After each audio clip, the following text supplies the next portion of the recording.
J.D. Vance describes Trump as morally repugnant in emails that have just surfaced. The publication of emails from a former acquaintance cast doubt on J.D. Vance's political change. In the emails, Vance referred to Trump as a morally repulsive human being and expressed his hatred of the police. Vance and Sophia Nelson, who forwarded the texts to the NYT, corresponded for the most part from 2014 to 2017. Within one, Vance forwarded a passage from Hillbilly Elegy, his best-selling memoir about growing up in the Appalachian region, to Nelson. A chapter from my book is this. By sending this to you, I'm not merely trying to boast, I have no doubt that you will find mention of an exceptionally progressive lesbian. Vance wrote. It has just occurred to me that this might not be a true reflection of who you are, and I deeply apologize. If my words have hurt you in any way, please accept my utmost apologies. Take care, J.D. Nobody would have understood what you meant if you had written genderqueer radical pragmatist, Nelson responded.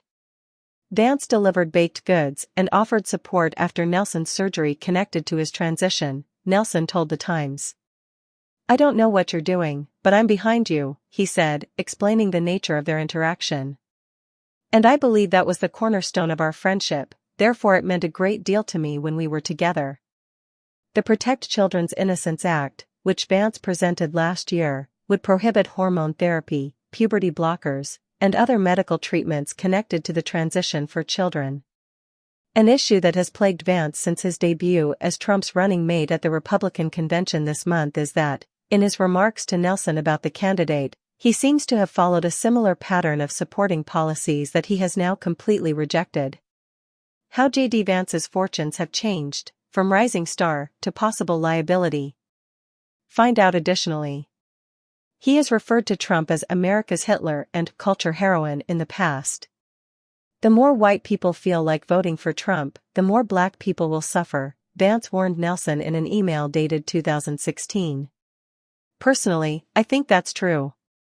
In addition, he referred to Trump as a horrible man and a tragedy.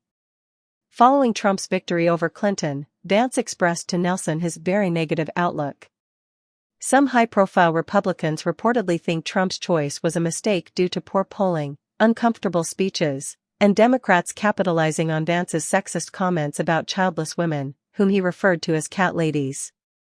Senator Vance has been forthright about how his views on President Trump evolved after becoming a father and having a family, and he has fully stated the reasons behind his shift in opinion, according to a spokesman. No matter how often they fight, Senator Vance still loves Sophia and wants what's best for her. On the other hand, Vance expressed ideas in his emails to Nelson that were far different from Trumpist ideology. After the 2014 shooting death of unarmed black man Michael Brown in Ferguson, Missouri, Vance expressed his hatred of law enforcement in a 2014 post. I just cannot fathom the hardships that black men endure, considering the amount of bad things that have happened to me in the last several years. Repairs and the flying of Confederate flags were also topics of discussion between Vance and Nelson. I believe you're the only liberal buddy I can confide in about politics on a more profound level, Vance wrote. While Trump was closing in on the Republican nomination in 2015, Vance addressed the allure of the real estate tycoon and reality TV personality. According to the polls, Trump is doing best on the economy, Vance stated. The most crucial takeaway from Trump's campaign will remain elusive if the media and political elites on both sides just respond by pointing fingers at those stupid bigots who backed him.